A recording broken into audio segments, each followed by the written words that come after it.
Bonjour, bonsoir, peuple de Dieu, que la paix de notre Seigneur Yoshua Mashiach soit multipliée dans vos demeures. Je suis votre frère, le frère Patou. Aujourd'hui, nous allons parler d'un sujet qui est très important sur l'appel de Dieu. Bien-aimés dans les Seigneurs, pour comprendre les choses spirituelles ou les langages de Dieu, nous devons observer la nature, car la nature, c'est la première écriture de Dieu. La nature nous enseigne sur beaucoup de choses, parce que la nature cache la pensée du Créateur. Bien-aimés dans les Seigneurs, si quelqu'un vous invite dans une fête de mariage ou une fête d'anniversaire, le fait de vous inviter cette personne montre la considération qu'il vous porte. En retour, toi aussi, tu dois honorer cette personne. Et comment tu dois honorer cette personne? Premièrement, tu dois d'abord répondre présent à l'invitation par signe de respect. Et deuxièmement, il faudrait avoir un vêtement de fête, parce qu'on ne vient pas à la fête avec des vêtements sales ou avec des vêtements qui ne correspondent pas au thème. Et troisièmement, il faut apporter aussi un présent. On ne vient pas à la fête, mais vite. C'est la même chose avec Dieu. Quand on reçoit l'appel de Dieu, en d'autres termes, c'est une invitation pour le royaume afin de participer à la fête qui procure la joie éternelle. Mais pendant que nous sommes encore sur la terre, chacun de nous a son temps bien fixé pour répondre à son appel, selon le plan que Dieu avait préconisé avant la fondation du monde, bien-aimé dans le Seigneur, selon sa préscience, selon ses desseins éternels. Si nous lisons religieusement Ephésiens chapitre 1, verset 4 à 5, la Bible nous dit: en lui, Dieu nous a élis avant la fondation du monde pour que nous soyons saints et irréprochables devant lui. Il nous a prédestinés dans son amour à être ses enfants d'adoption par Jésus-Christ selon le bon plaisir de sa volonté. Bien-aimé, quelqu'un qui est prédestiné, ça veut dire quoi d'abord? Ça veut dire quelqu'un qui est préparé pour quelque chose. Si nous sommes venus dans le monde, c'est pour quelque chose. Parce que nous avons des sortes d'élections. Nous avons l'élection depuis l'éternité et l'élection dans le temps. Mais cependant, Dieu a plusieurs manières pour appeler ses enfants. Dieu n'appelle pas ses enfants de la même manière. Chaque appel est différent de l'autre. Je prends un exemple. L'appel d'Abraham est différent de celui d'Isaac, ou l'appel d'Isaac est différent de celui de l'appel de Jérémie, ou soit de Pierre ou de André. Voyez-vous? Donc chaque personne a son appel. Mais nous devons savoir une chose. Celui qui répond à l'appel de Dieu doit renoncer immédiatement à sa propre vie, à ses habitudes.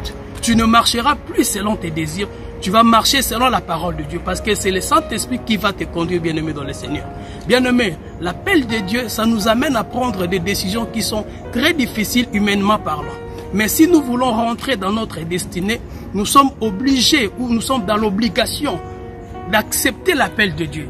Je prends Genèse 12, premier verset, l'appel d'Abraham.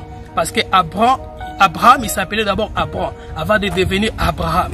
Abraham, son appel, il a dit quitter sa patrie, il a dit quitter sa famille, il a dit quitter sa zone de confort pour aller dans une destination inconnue, bien-aimé dans le Seigneur, afin de rentrer dans sa destinée. Ce n'est pas évident de tout laisser, sa culture, de tout laisser, ses amis, sa famille, d'aller vers l'inconnu. Aujourd'hui, beaucoup de gens ont peur de quitter leur zone de confort, ont peur de laisser leurs habitudes pour répondre à l'appel de Dieu, parce qu'ils ont peur de l'inconnu, ou ils ont peur, ils pensent qu'ils ne sont pas capables d'accéder à l'appel de Dieu. Bien-aimé, laisse-moi te dire, l'appel de Dieu, ça nécessite la foi. Mais cette foi est produite par le Saint-Esprit, parce que la foi n'est pas une faculté qui vient de l'homme, mais la foi, c'est une faculté qui vient de Dieu. Bien-aimé, l'appel de Dieu veut tout simplement dire changer un endroit à un autre, c'est être mis à part. Comme Moïse, par exemple. D'abord, le nom de Moïse signifie tirer des eaux. Or, les eaux, selon Apocalypse 17, verset 15, la Bible nous dit: les eaux que tu as vues sur lesquelles la prostituée est assise, ce sont de peuples, des nations, de foules.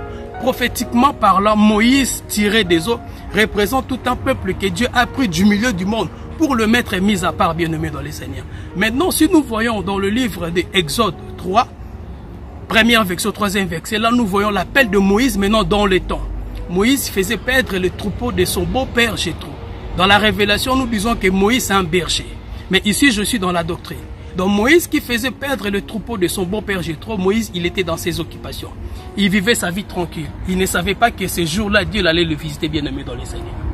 La Bible nous dit dans le verset 2, dans le chapitre 3 d'Exode, verset 2, l'ange de l'Éternel lui apparut dans une flamme de feu du milieu de buissons. Moïse regarda et voici le buisson était tout en feu et le buisson ne se consumait point.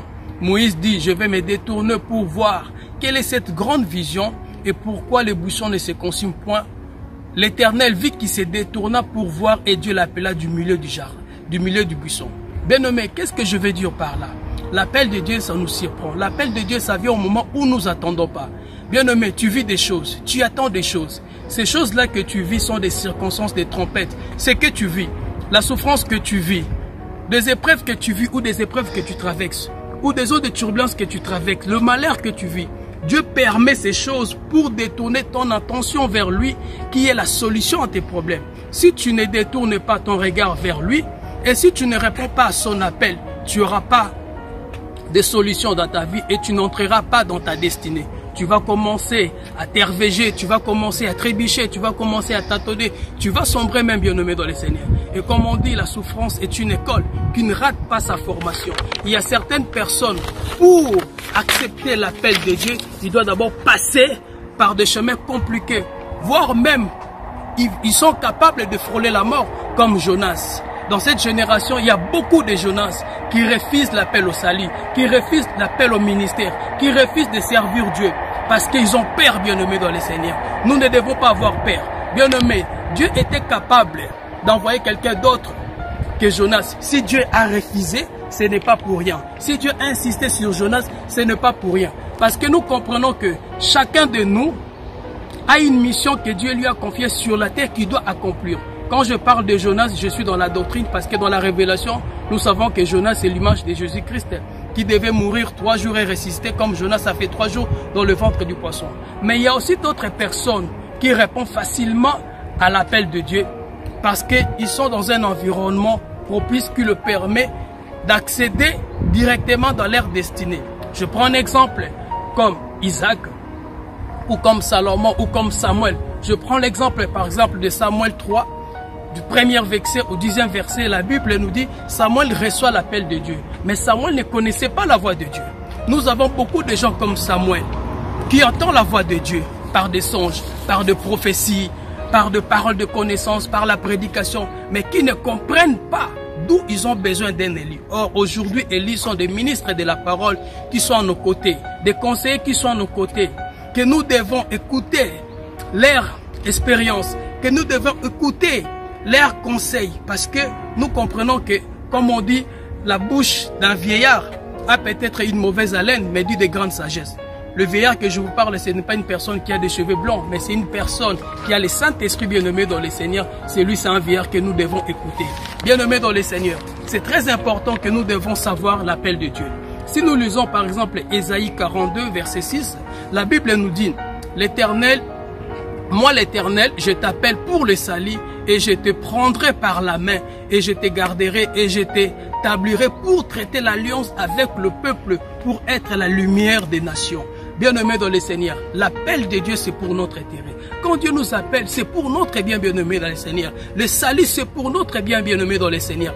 L'appel de Dieu, bien-aimé, c'est pour notre intérêt. C'est pour que nous soyons aussi un modèle pour les autres, parce que nous sommes sauvés pour sauver aussi les autres, bien-aimés dans le Seigneur. Mais cet appel rentre en vigueur si on fait une alliance avec Dieu. Souvenez-vous quand les enfants d'Israël ont quitté ou ont accepté l'appel de Dieu de quitter l'Égypte, mais une fois arrivés à Sinaï, Dieu a dit, pour que je confirme que vous m'appartenez, que vous êtes mon peuple, vous devez faire une alliance avec moi. Or, quand on fait une alliance avec une personne, il y a des principes à respecter. Raison pour laquelle Dieu a donné 10 commandements comme l'alliance qu'ils ont fait avec les enfants d'Israël, que les enfants d'Israël devaient respecter. Aujourd'hui, il y a beaucoup de gens qui ne respectent, qui ont reçu par exemple l'appel de Dieu, mais pendant leur marche, ils ont fait naufrage. Il y en a beaucoup. Ils se sont égarés loin de la face de Dieu parce qu'ils n'ont pas su respecter l'alliance qu'ils ont fait avec Dieu. Bien-aimés dans le Seigneur, faisons très attention. Nous devons être très prudents, car la faveur du roi est pour le serviteur prudent et sa colère pour celui qui fait honte. Aujourd'hui, beaucoup de chrétiens font la honte de l'évangile de Christ à travers leur comportement, à travers leur façon de parler, leur façon de s'habiller. Ils ne respectent pas, bien-aimés, ou ils ne manifestent pas les bonnes œuvres. Ce sont des ivrés qui ne respectent pas l'alliance qu'ils ont fait Dieu. Or que l'alliance aujourd'hui, c'est quoi? C'est marcher selon les principes de Dieu, bien-aimé dans le Seigneur.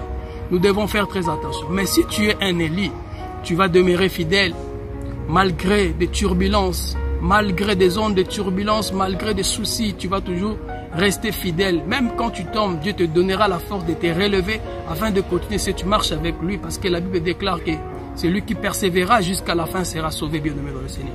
Et nous avons aussi une prophétie. Selon Romains 8, verset 30, Dieu a dit, ce que Dieu a prédestiné, il les a aussi appelés. Et ce qu'il les a appelés, il les a aussi justifiés. Et ce qu'il a justifié, il les a aussi glorifiés. Bien-aimé dans le Seigneur, le fait que nous sommes glorifiés, nous devons porter un habit de gloire, un vêtement de gloire qui permet d'entrer dans le royaume des cieux. Qu'est-ce que signifie le vêtement dans un langage spirituel? Romains 13, verset 14, la Bible nous dit, revêtez-vous du Seigneur Jésus-Christ et n'ayez pas soin de la chair pour satisfaire le convoitise. Bien-aimé dans le Seigneur, quand la Bible nous dit revêtez-vous du Seigneur Jésus-Christ, qui veut dire que bien-aimé dans le Seigneur, nous devons porter Jésus-Christ comme un vêtement. Nous devons porter de bonnes œuvres. Parce que sur la croix de Golgotha, Jésus-Christ a porté nos vêtements qu'on avait. Le vêtement d'Adam qu'on avait, le vêtement pécheresse qu'on avait. Lui l'a porté. Il nous a donné ces vêtements qui est de bonnes œuvres dans le Seigneur que nous devons porter. Bien-aimés, si nous lisons Matthieu 22, 1er verset au 14e verset, je vais seulement abréger. La Bible parle de la parabole de fête des noces que le roi avait organisée. Mais le verset 13, la Bible nous dit quand le roi est rentré dans la salle, il aperçut quelqu'un qui n'avait pas revêtu un habit de noces. Cette personne-là était jetée dans le feu. Il était jeté dans les ténèbres du dehors, bien-aimé dans le Seigneur. Donc nous comprenons qu'il y a des gens qui ont reçu l'appel de Dieu, mais ils n'ont pas de bons vêtements, bien-aimé dans le Seigneur. Quand tu reçois l'appel de Dieu, tu dois aussi avoir de bons vêtements qui va te permettre d'accéder dans le royaume des cieux. Je prends un exemple, bien-aimé dans le Seigneur, Judas qui a reçu l'appel de Dieu, Judas qui a traîné avec Christ, avec les 12 disciples, il était parmi. Judas a mangé le pain, Judas a bu le sang. Mais nous comprenons que Judas ne pouvait pas rester parce qu'il ne manifestait pas de bonnes œuvres.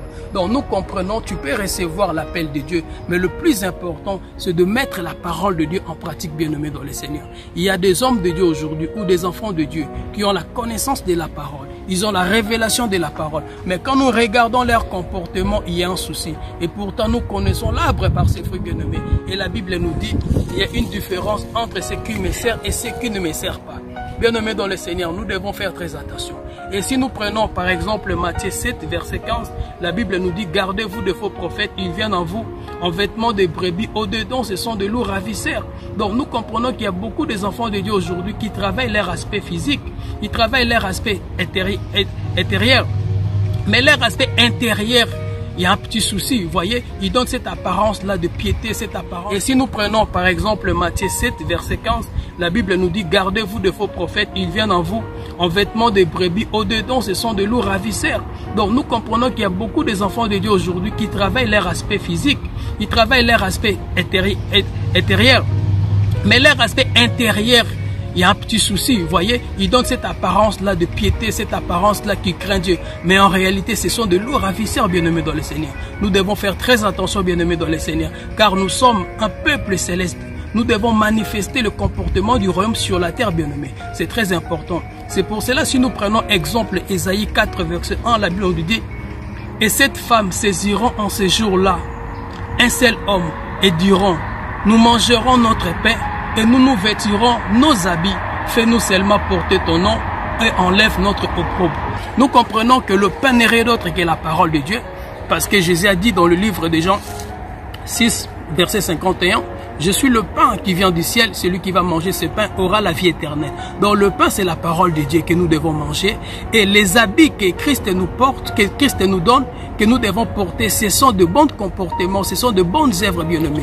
Mais cette femme-là, ils ont leur pain. Donc ça veut dire qu'ils ont leur parole qui n'a rien à voir avec la sainte doctrine. Ils ont leurs vêtements, donc les œuvres qui n'a rien à voir avec les œuvres de la lumière, bien-aimés dans le Seigneur.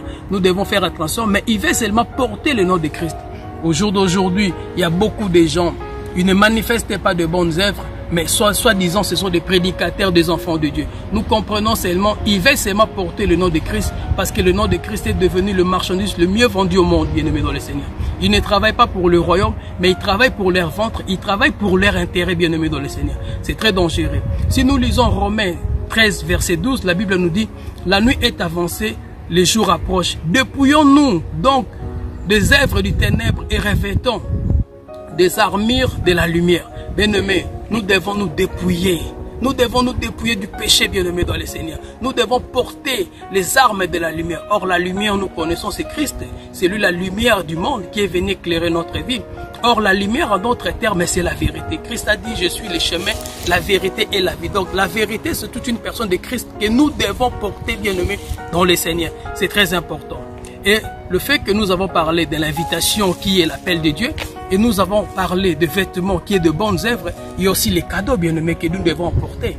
Maintenant, pour comprendre les cadeaux, nous devons savoir d'abord pourquoi Dieu nous a créés. Chers bien-aimés dans le Seigneur, pourquoi Dieu t'a créé? Donc nous comprenons que Dieu nous a créés parce que nous sommes l'instrument de son adoration et lui l'objet ou le sujet de notre adoration. Nous devons adorer Dieu, bien-aimé dans le Seigneur, parce que le monde lui appartient. Tout ce qu'il trouve dans le monde, ça lui appartient. On peut que l'adorer, bien-aimé dans le Seigneur. Si Dieu nous a créés, c'est pour l'adorer. Adorer Dieu, comment adorer Dieu? Ce n'est pas de rentrer à la maison ou dans ta chambre, parler en langue pendant 40 minutes ou pendant 4 heures du temps. Non, bien-aimé, ce n'est pas ça. Adorer Dieu, donc ça veut dire tout ce que nous devons faire, ça doit glorifier Dieu. Ta façon de parler, ta façon de réfléchir, ta façon de marcher, ta façon de t'habiller. Tout ce que nous devons faire, ça doit refléter l'image de Christ, bien-aimé dans le Seigneur. Parce que nous sommes ses disciples, bien-aimés. Les cadeaux qu'on peut donner à Dieu, c'est ça, bien-aimé dans le Seigneur. C'est pour cela les 4 êtres vivants et les 24 vieillards disent que tu es saint, tu es saint. Parce que personne n'était digne d'ouvrir le livre de vie et de rompre les sceaux. Il n'y avait que lui qui était dit, nous devons l'adorer. On lui doit ses hommages parce qu'il mérite, c'est le créateur de toutes choses. Bien-aimés dans le Seigneur, nous devons savoir que quand on reçoit l'appel de Dieu, il y a aussi des conditions que nous devons respecter. Nous devons avoir le bon comportement pour impacter le monde, bien-aimé dans le Seigneur. Ne crucifions pas Christ par notre comportement, c'est très dangereux. C'était ça, le Seigneur a mis que nous puissions partager cette parole ou cette exhortation. Que le Seigneur vous soit favorable. C'est votre frère, le frère Patou. À la prochaine. Merci beaucoup.